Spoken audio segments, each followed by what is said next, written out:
Oi, pessoal. Maurício Longo e Alexandre Strack, do Mundo Exponencial, hoje para conversar com vocês sobre a importância da gente conseguir se colocar no local de quem vai usar um produto ou um serviço, ou, se você preferir chamar assim, a capacidade de você ter empatia com aquela pessoa, para você poder entender que valor, que necessidade aquilo vai atender daquela pessoa. É uma questão que muitas vezes é esquecida, né, Alexandre? E a gente pensa qual é o valor que a companhia para a qual a gente está trabalhando vai derivar daquilo, antes de pensar em qual é o valor que a pessoa que vai usar aquilo vai derivar do que quer que seja, o serviço ou o produto, né? E acaba que, às vezes, o valor gerado para a companhia não se materializa porque não materializou primeiro o valor para o usuário, né? Ou tem uma coisa que também é muito comum quando se trata de produtos digitais, tecnologia, que pode ser o fato de quem está construindo a solução acreditar que a melhor coisa é usar determinada tecnologia, mesmo que ela não faça muito sentido para resolver aquele produto do ponto de vista em que a pessoa que vai usá-lo vê valor, né? Acho que a questão de fundo aí é exatamente como você falou, ou seja, estamos numa era onde se fala muito das questões digitais e do valor e do ponto de vista de digitalização dos negócios, mudança de modelos e tal, mas no fim das contas, ou seja, qual é o problema que a gente está resolvendo e esse problema que a pessoa tem, o que o usuário tem, o que a empresa tem, o que o negócio tem, ou seja, qual é o valor que no fim das contas as pessoas envolvidas com aquele problema encontram, né? Ou seja, se a gente não conseguir entender claramente qual é o valor, se colocar no lugar daquela pessoa para ver o que é que ela está enxergando, muito provavelmente a gente vai se fechar só nas nossas ideias e entregar alguma solução que muito provavelmente não vai entregar o resultado esperado. Se você ainda não assinou o canal, clique aqui embaixo para assinar e marque o sininho para ser notificado quando saem novos vídeos. Se você está escutando o podcast e ainda não fez a sua assinatura, procure na sua plataforma de preferência para que você seja avisado quando forem lançados novos episódios. Se você gostar do que você vir e ouvir aqui, deixe o seu like, porque o feedback é interessante para nós. Muitas vezes, as empresas acabam não conseguindo ter aquele resultado que esperam ter, porque, como você falou, elas olham ou para o que é conveniente ou para aquilo que parece ser economicamente interessante. E que às vezes nem é, né? Porque não está pensando, como você disse, no problema em si, está pensando já no uso, na aplicação de uma determinada solução, que é a solução que é cômoda utilizar. É cômoda porque é mais fácil, é cômoda porque é mais rápido, é cômoda porque é mais barato, mas não resolve o problema como é necessário que seja resolvido, vamos dizer assim, ou como vai, de fato, atrair para aquela solução os usuários que têm o problema, né? Que vão enxergar naquela solução realmente a solução para o seu problema. Por coincidência, a gente nem tinha falado de gravar sobre esse assunto hoje, mas eu vi um post no LinkedIn onde um artigo de um americano, que eu não consigo lembrar o nome agora, obviamente, mas ele mostrava um formato de iceberg, né? Onde ele começava da ponta do iceberg para baixo, ou seja, o que a gente conhece sobre um determinado problema, né? Ou seja, sei lá, diretoria 2%, gerência média 10%, e sei lá, as pessoas que estão, ou seja, mais embaixo da pirâmide, o resto, né? Ou seja, que compõem os 100% do problema. E eu acho que o que tem acontecido muito hoje em dia é justamente isso. Talvez você acabe escutando demais a descrição de uma determinada consequência de um problema por quem está mais em cima, digamos, do nível hierárquico das companhias, e muitas vezes, na hora que você vai criar essa solução, você deixa de ouvir literalmente as pessoas que estão mais próximas do problema, que vivem o problema no seu dia a dia, aonde que elas reconhecem valor naquele problema, né? O que está faltando O que deveria ser trabalhado? Então, eu acho que essa questão de envolver literalmente mais pessoas e realmente dar ouvidos a todos que estão envolvidos no problema e saber, talvez, priorizar até mais quem está mais longe do topo da pirâmide, mas mais próximo do problema, para que então se consiga compor uma solução, é um grande diferencial que muitas vezes passa desapercebido, como você citou. E isso é um problema, né? Ou seja, no fim das contas, as soluções elas podem estar agradando quem demanda mais de cima da pirâmide ou quem está numa posição de liderança, mas no fim das contas, o valor que está sendo entregue não é aquele que talvez seja o com maior valor de fato, ou seja, com um peso mais importante, porque se deixou de considerar ou ouvir aqueles que estavam mais próximos do problema, ou se negligenciou as ideias que eles deram. Né? E muitas vezes, né, as pessoas que estão, vamos chamar de no chão da fábrica, né, são as pessoas que realmente têm conhecimento de como as coisas funcionam e do que precisa ser feito para que elas funcionem melhor. E muitas vezes, se perguntadas essas pessoas, elas têm ideias, às vezes até muito simples de serem implementadas, mas que trazem ganhos muito significativos. Tem uma história que ela é bem emblemática disso, é contada num livro, eu não consigo lembrar agora qual é o livro, talvez você saiba, que é a história das caixas de leite. Você lembra dessa história? Sim, que todo mundo cita ela da questão da construção da balança, processo hiper Isso. complicado que eles bastava colocar um ventilador que quando a caixa estava vazia. Ela voava fora da esteira. Né? Exatamente. E aí ficam todos perplexos, porque como que conseguiram parar de ter problema de caixa de leite vazia se a balança está com problema no final da linha de produção? E aí vão descobrir isso, que os funcionários que trabalhavam no chão da fábrica botaram um ventilador que soprava no final da linha de produção e as caixas de leite estavam vazias, eram sopradas para fazer a produção. Então não chegava nenhuma caixa vazia no final para ser despachada. Porque talvez aí, exatamente, acho que esse é um bom exemplo que você citou, tenha faltado na hora de construir a solução, pensar de um jeito mais simples, onde o real valor era tirar a caixa vazia da linha. Você não precisava, para isso, ter um processo hiper complexo de considerar o peso da vazia com a outra cheia. Ou seja, ela só precisa sair dali. Como é que você vai tirar? Claro que a história da balança não dá para... A história da engenharia pronta, do engenheiro de obra pronta, também é válida aqui. Né? Agora é fácil Sim. criticar depois que alguém fez. Né? Mas a questão é, obviamente, a balança era uma das soluções. Cara, complexa, mas que resolvia o problema. Só que existia uma outra mais barata, mais simples, e que entregava o mesmo valor que aquelas pessoas que estavam com problema queriam que fosse entregue, que era simplesmente tirar as caixas vazias dali.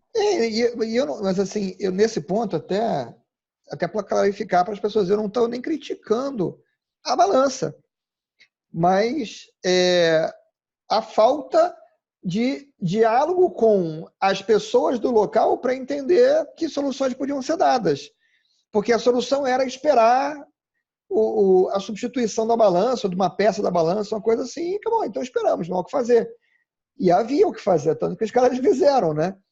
É um pouco isso, porque aquelas pessoas que estão ali diante do problema, às vezes elas têm uma visão de que não tem como contornar aquilo de uma forma simples, desde que elas tenham oportunidade de ter autonomia para fazer, ou de pelo menos ter autonomia para apresentar as sugestões, né?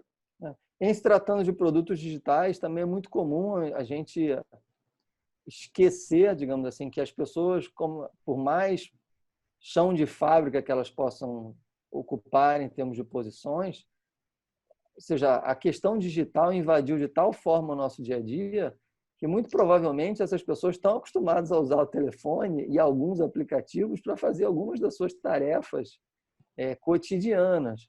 Então, elas já têm hábitos digitais que talvez, e muito provavelmente, não estão associados às suas tarefas do dia a dia, dependendo do tipo de atividade que elas fazem num chão de fábrica. Mas isso não significa que elas não tenham ideias e que elas não consigam entender o valor que uma solução digital pode trazer para resolver problemas que elas convivem no seu dia a dia e cujas soluções atuais possam ser mais dispendiosas ou mais caras ou muito mais complexas do que se elas fossem resolvidas com algum tipo de solução digital. Isso, às vezes, é uma miopia de quem está, obviamente, mais para cima no processo de dizer, cara, essas pessoas nem usam telefone celular, elas nem sabem como que se resolve esse tipo de problema. Mas, hoje em dia, essa realidade já não faz mais tanto sentido assim, né? Não, e hoje em dia, em se tratando aí, vamos estreitar o foco aí, em se tratando de produto digital, a probabilidade maior é que as pessoas que a gente está chamando de chão de fábrica, ou seja, as pessoas que executam a criação do produto, têm muito mais conhecimento de um ambiente digital e de produtos digitais, etc., do que os executivos que tomam a decisão na companhia. Essa é a maior probabilidade, né? Porque essas pessoas vivem o uso da tecnologia no dia a dia do que fazem, né? E para elas aquilo tudo é muito natural, vamos dizer assim. E aí você tem diferença de visão. Nesse ponto é que a gente tem que ver que é realmente muito importante você ter o input das pessoas que têm o conhecimento daquilo que é o produto final, daquilo como é produzido o produto final, etc., na tomada de decisão, no planejamento que vai ser feito, etc., porque dali realmente que vem informação apropriada. Né? O fato de que a pessoa é o executivo XYZ dentro da companhia não dá a ela um conhecimento que ela não tem.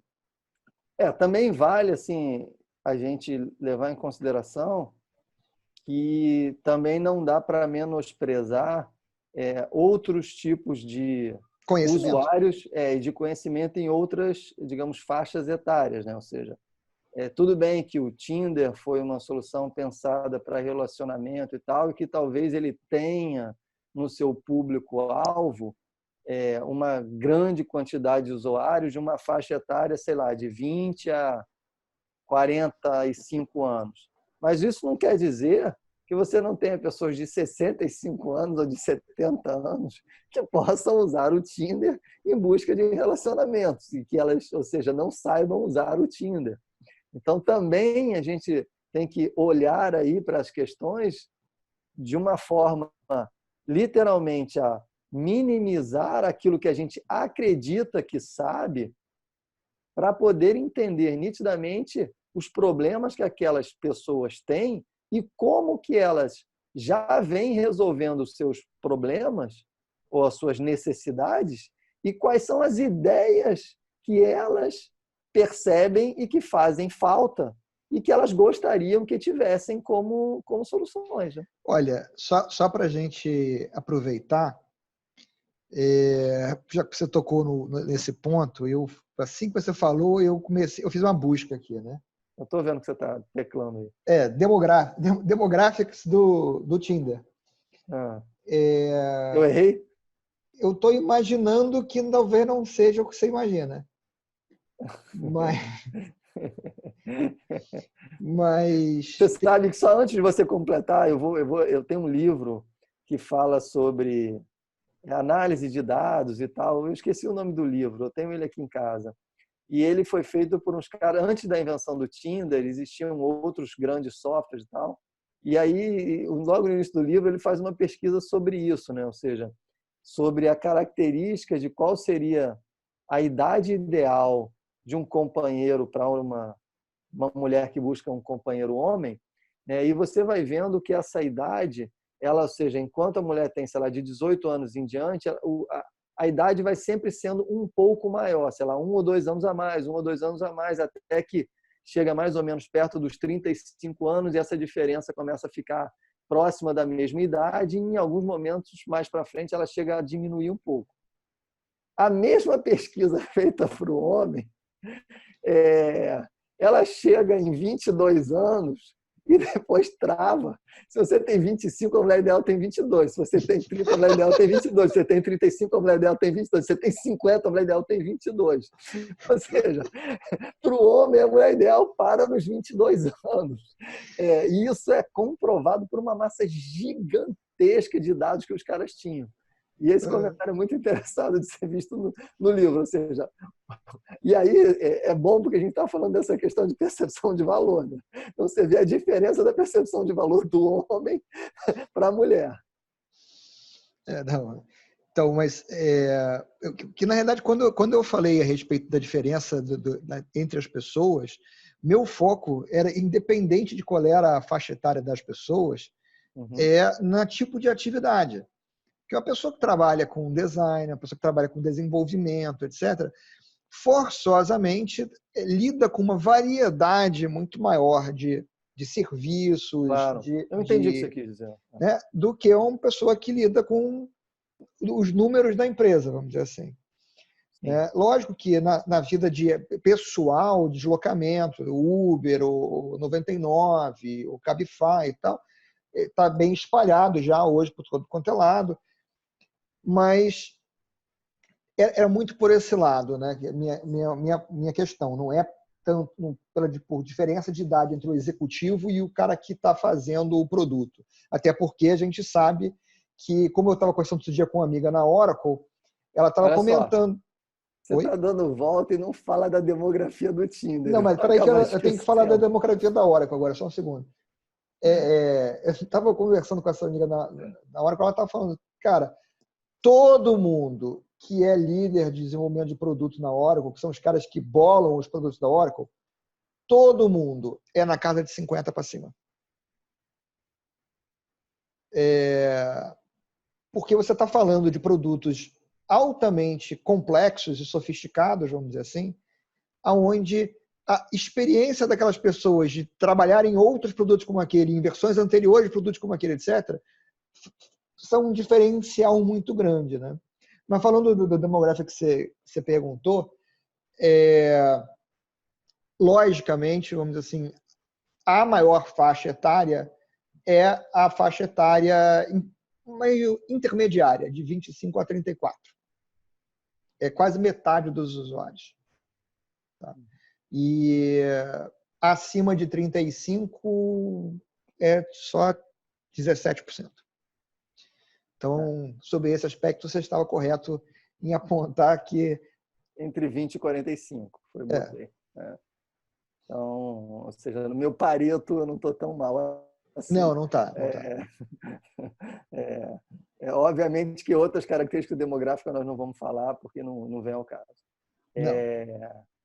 Enfim, realmente eu acho que a gente tocou nesse ponto, e não sei se tem muito mais do que a gente colocar, mas acho que a importância realmente está nessa característica da gente prestar muito mais atenção nas necessidades que as pessoas têm e em como elas enxergam literalmente o problema. Isso parece bastante trivial e é muito difícil de ser feito, porque na grande maioria das vezes o grupo pelo qual a gente toma análise de um problema, ele pode não ser tão diverso e tão representativo quanto aquele público que vai usar o sistema, ou a solução, ou o produto.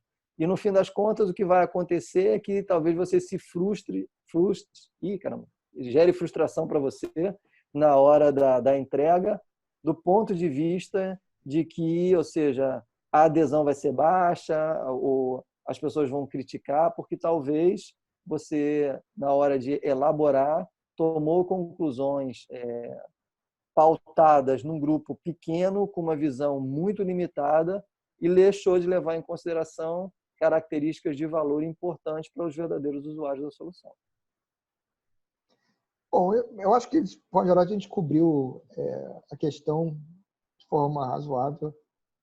E acho que a gente pode terminar por aqui hoje. Então, gente, a gente fica por aqui e a gente se vê no próximo vídeo. Valeu, até lá.